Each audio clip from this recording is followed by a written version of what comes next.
All across the Earth, the history of life and of the planet itself is written in its rocks. Fossils, large and small, are embedded in rocks layered on top of each other. And by traversing these layers, now exposed at the surface, paleontologists can take a trip through time. Travelling back about 66 million years, rock layers all over the world preserve a remarkable transition from a world ruled by giants to one reeling from their sudden absence. Rock layers older than 66 million years belong to the Cretaceous period, the third and final age of dinosaurs. Improbably huge fossils are the remains of improbably gigantic creatures that roamed the land surface and ocean depths, grazing, hunting, living every conceivable lifestyle on this ancient Earth. But the rocks younger than 66 million years tell a very different story. Here, at the beginning of the Paleogene, the fossils are vastly diminished, both in number and in size. They tell of a world devoid of dinosaurs, stripped of its giants entirely. No four-legged animal weighing more than 25 kilos lives in this new world. They are mostly small, among which are our own ancestors. And it is a quiet, empty world in which just 25% of Cretaceous species remain. This is the Cretaceous-Paleogene boundary, a line frozen between worlds, an Armageddon marked in stone, unimaginably catastrophic. First posited by father and son team Walter and Luis Alvarez in 1980, the Alvarez hypothesis is a symbol of how brutal life on our planet can be. In 1979, with hammer and chisel, they had extracted and examined a sample of the Cretaceous-Paleogene border in the Italian Apennines, half of the fist-sized rock belonging to the age of the dinosaurs, and the other to a world of small mammals. Through the middle of it, a fine, dark, wavering line was the only remnant of a catastrophic event that had ended the dinosaurs' reign.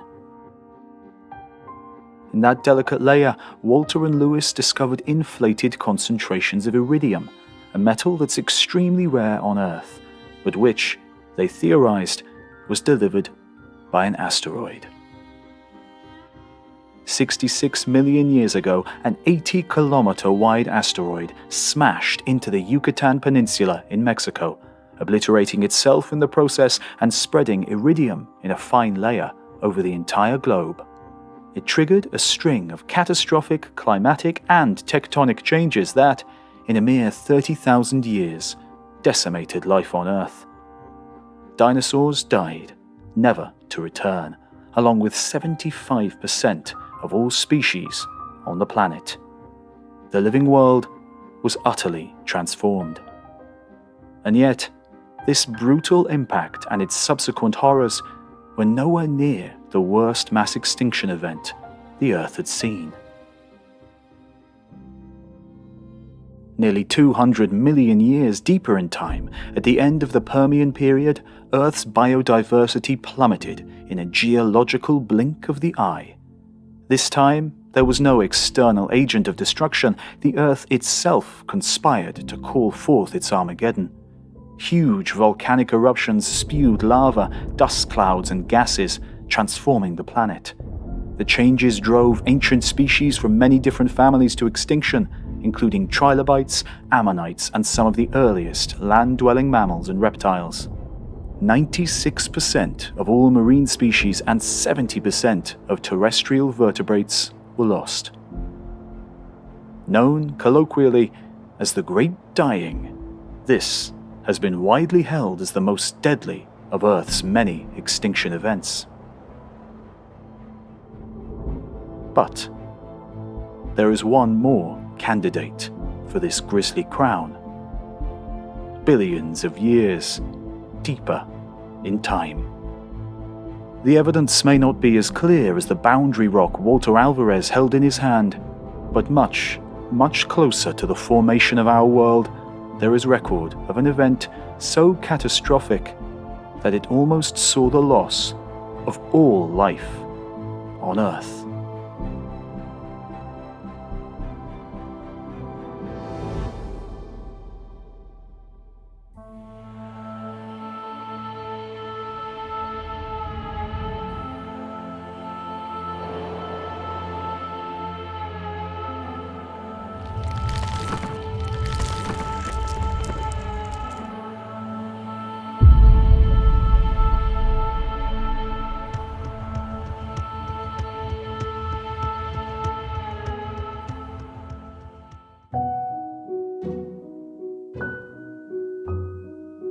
In the Archean world, at least 2.5 billion years ago, the microbial ecosystem thrives in blissful ignorance of the coming apocalypse. Life is limited to diverse bacteria clusters around hydrothermal vents peppering the ocean floor, feeding off the various minerals disgorged from these smoking chimneys. But these are crowded microcosms. These microbes can only stray so far from the life-giving chemistry on which their metabolisms rely, and the hydrothermal chimneys can only supply so much.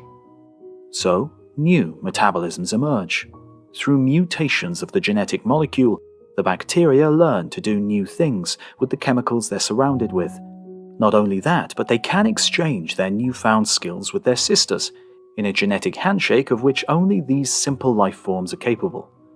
Bumping against each other gently in the crowded vent metropolis, two microbes can briefly link their membranes and shuttle tiny packets of genetic material back and forth, constantly trading genes and creating new combinations within their own cells.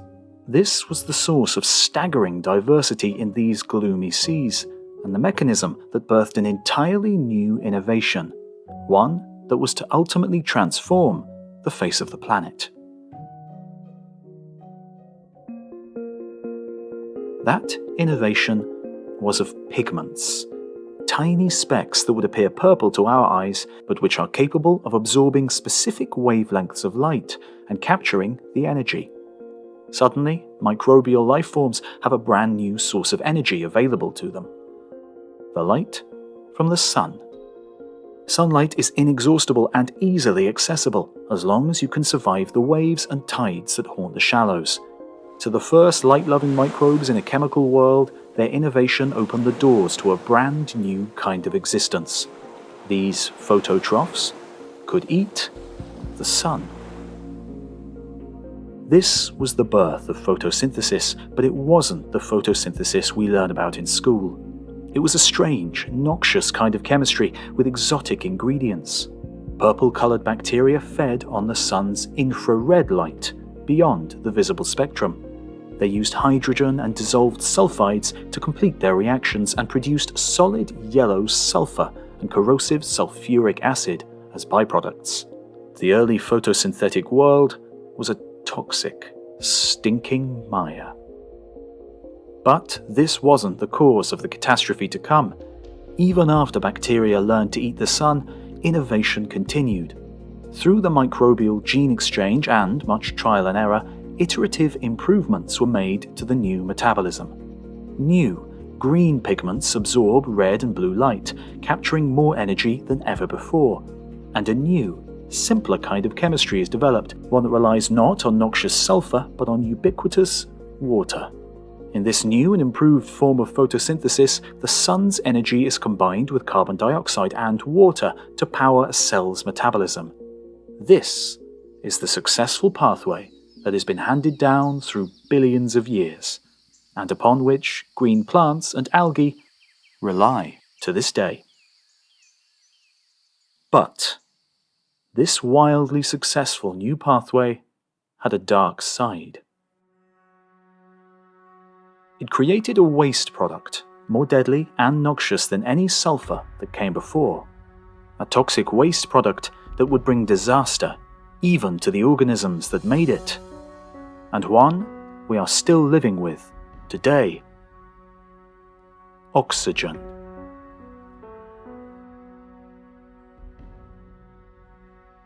Oxygen may not seem so terrible to us. Indeed, we can scarcely imagine a world without it. Every animal on Earth today relies on oxygen for its own metabolism. But in the late Archean and early Proterozoic, 2.5 billion years ago, it was a novelty to which the entire planet was unaccustomed.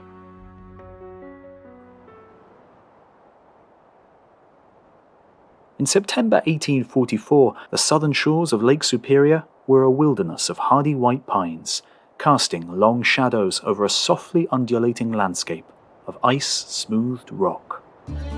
A small team of prospectors are working their way through this landscape, led by one William Burt. He is a geologist and surveyor sent to the northern peninsula of Michigan to seek out new metal ores. Michigan already has a thriving copper industry, and investors seek to exploit ever more of the state's natural bounty.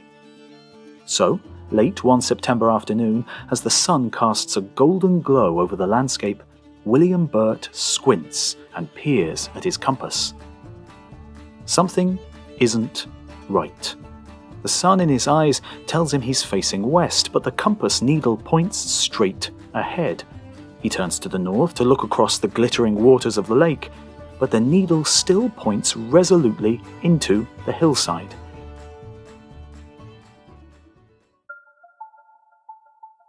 At Burt's instruction, the surveyors set up camp here and begin their investigations to discover the cause of the compass's strange behavior.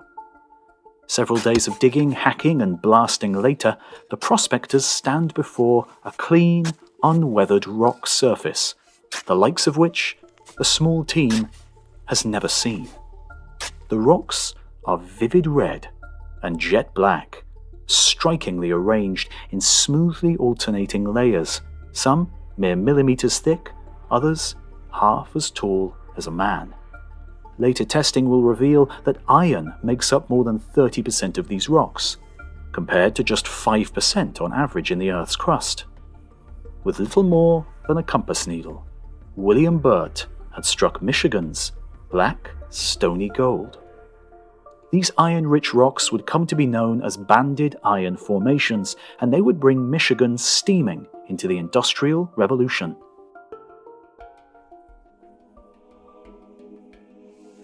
But banded iron formations have more to offer than just their mineral resources.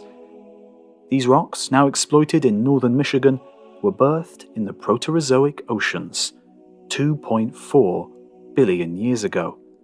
They are the lucrative product of a world in crisis. With the invention of water-based photosynthesis, oxygen was being produced and emitted into the oceans for the first time in Earth's history. Oxygen is a remarkably reactive element and will instantly combine with almost any other element, creating brand new compounds. In the Proterozoic oceans, the newly created oxygen reacts with the green iron hydroxide suspended through the water column, transforming it into iron oxide. Rust. Spreading out from the shores where the photosynthetic bacteria thrive, the waters turn an apocalyptic blood red. Over time, the iron oxide settles, floating down through miles of water to be deposited on the ocean floor. They become the crimson iron-rich layers in the banded iron formations. But a curious thing is happening in the shallows. While the first innovative microbes may have evolved to use the efficient new form of photosynthesis, they haven't yet evolved a resistance to oxygen. Without protection, the waste product builds up in their cells, reacting aggressively with the delicate chemical machinery that keeps them alive. The microbes have no protection because they've never needed it. Until now. So, these new bacteria are suffocated by their own waste gases, dying in droves just as they reach the peak of their success. When populations grow too large, the flow of oxygen in the ocean exceeds what can be removed by iron, and the entire shallows are oxygenated. The toxic oxygen sweeps like poison gas over the bacterial communities lying prostrate in the sun, killing them where they lie. With the sun-loving microbes slaughtered, oxygen production all but stops and normal service resumes in the ocean depths. Muddy shales and silica-rich cherts accumulate, free of iron oxide, covering the red sediments. But the oxygenic cleansing isn't absolute. Not all photosynthetic bacteria are wiped out. Life finds a way. These microbes find their way back to the dappled coastal waters. Their populations bounce back, and they begin to pour oxygen back into the ocean once again. And so, the cycle repeats. Millions of years of blooming and dying, of oxygen levels rising and falling, of red iron oxides alternating with black anoxic silicates. Gradually, pulse by pulse, the banded iron formations accumulate. They are an elegant, deep-sea record of a bitter battle for survival in the shallows.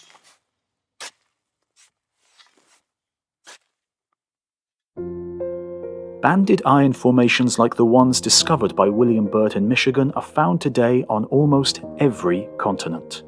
They formed across huge swathes of the deep Proterozoic ocean and record pulsing oxygen levels lasting 200 million years.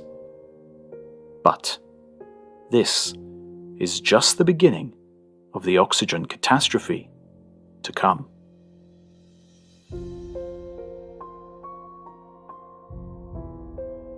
Geologists examining the rocks of the earliest Proterozoic notice a striking transition around 2.4 billion years ago. The black basalt and its black sands and black muddy riverbeds for the first time turn red. The phenomenon is more widespread than just the deep-sea banded iron formations. This is a transformation that took over the entire globe. Around 2.4 billion years ago, the Earth rusted. But how did this happen? How did the photosynthetic microcosmos break out of its seemingly endless boom and bust cycle? With enough time, the photosynthesizers have chance to innovate, exchange, and evolve.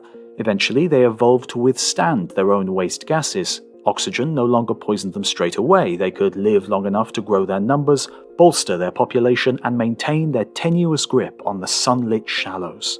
Without periodic devastation, they could soak up the sun and belch out oxygen uninhibited. Before long, the seas ran out of iron to soak up the excess oxygen, bringing about the end of widespread banded iron formations.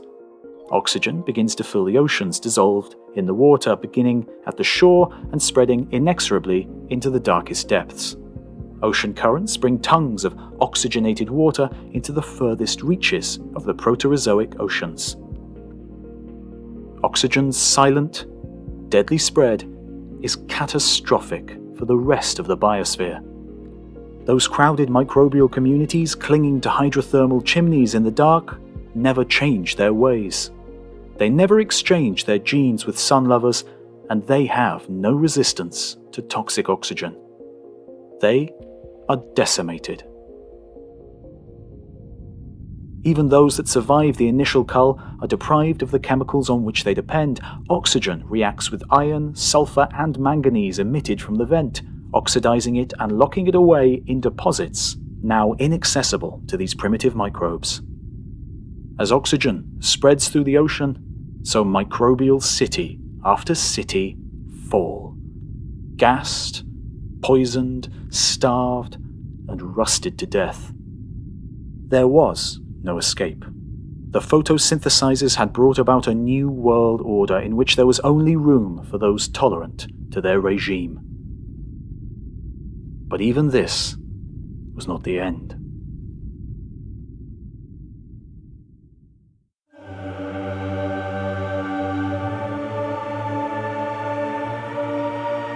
The thin layer of iridium that Walter Alvarez and his father discovered in Italy in 1980 was a record of the asteroid that started the KT extinction. The impact obliterated everything for miles around, sent shockwaves around the globe, started forest fires, and filled the skies with smoke. But, for the majority of the biosphere, death came much slower. During a global winter that gripped the planet for years after, or during intense warming that followed. It was the climatic after effects that dealt the final blow. So too, with the great Proterozoic extinction.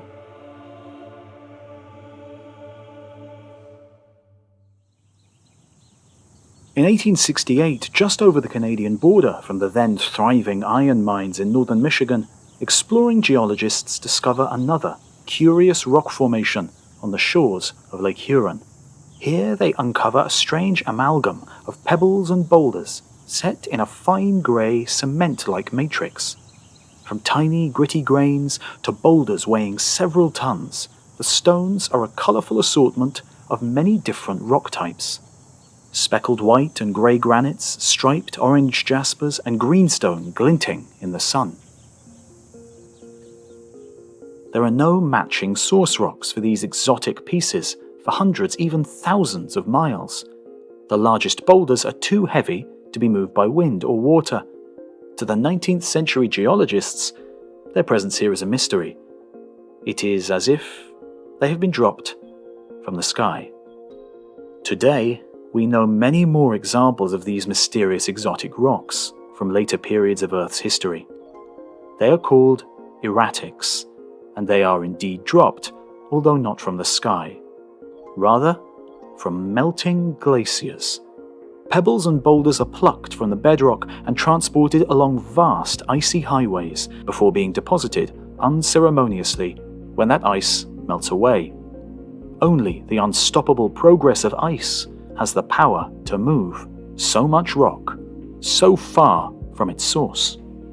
The erratics around Lake Huron are exceptional in both their age and their variety. Dating to at least 2.1 billion years ago, they are the remnants of not just one glacier, but a vast ice field, transporting debris across thousands of miles. The so-called Huronian glaciation, named for these deposits, was an ice age like no other.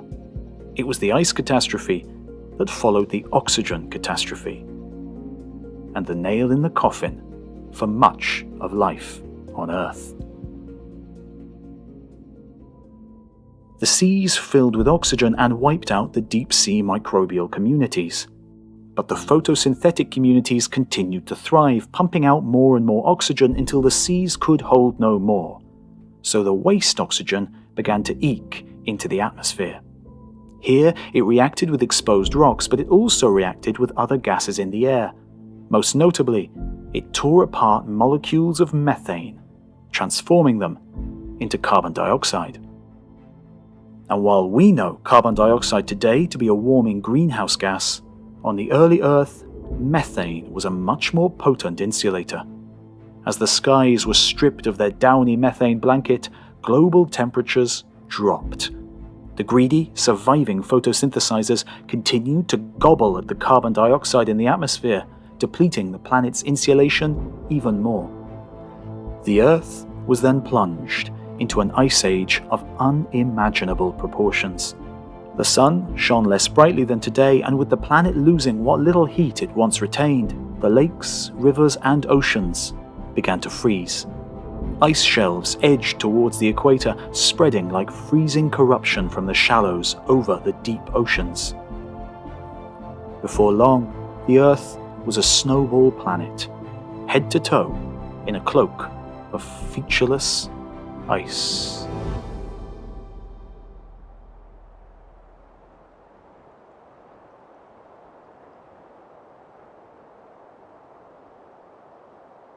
And so it remained for 300 million years, with every continental shelf frozen solid, covered by ice 100 meters thick. Even the voracious photosynthesizers met their match. The shallow seafloor froze solid, entombing microbial communities in solid ice. Deeper water that escaped the freeze was black as night below the thick, opaque ice. For microbes that eat the sun, this endless night was an inescapable death sentence. After reaping devastation on the archaic life forms in the deep ocean, they are eventually the very agents of their own destruction.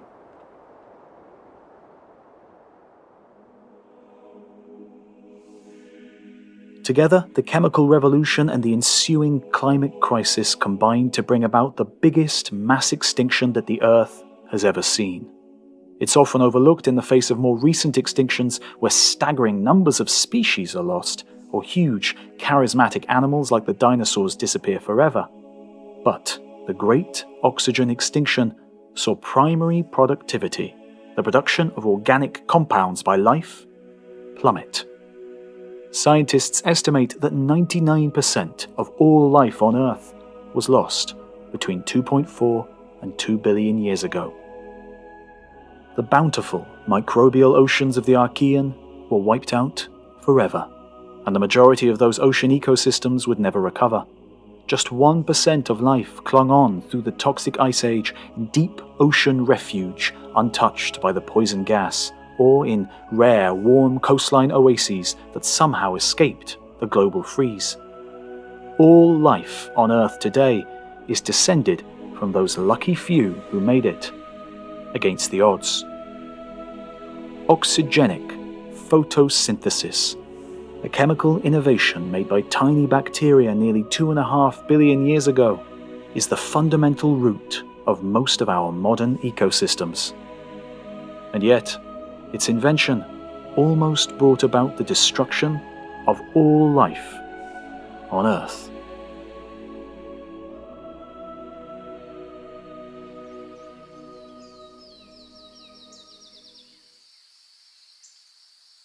You've been watching the entire history of the Earth. Like and subscribe and leave a comment to tell us what you think. And we'll see you next time.